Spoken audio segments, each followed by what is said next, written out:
gown ay disenyo ni Caroline Langkao Shaed mula sa Gada. Ang gown na ito ay higit pa sa isang kasuotan. Ito ay isang buhay na patunay ng mayamang pamana ng mga Kalinga na sumasalamin sa kanilang kasaysayan, tradisyon at pagkakakilanlan.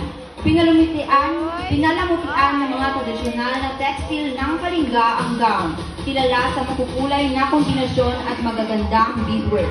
Ang mga elementong ito ay may malalim na kultural na kahulugan at tumutulong ipakita ang natatanging pagkakakilanlan ng mga Kalinga. Ang mga disenyo sa tela ay nananatiling hindi nagbabago sa loob ng maraming henerasyon. Nagpapakita ng paggalang ng mga Kalinga sa kanilang pamana. Ang bawat kulay at disenyo ay may partikular na kahulugan. Berde, para sa nayon sa bundok. Dilaw, para sa palayan. Pula, para sa tapang ng mga mandirigma. Itim, para sa masaganang lupa. At puti, para sa bulaklak ng coffee plant.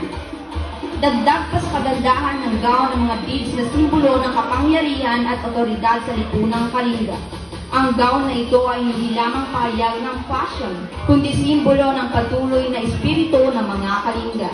Pagdiriwang ng kanilang mayamang pamana at pagpapahayag ng kanilang pagkakakilanlan sa makabagong mundo.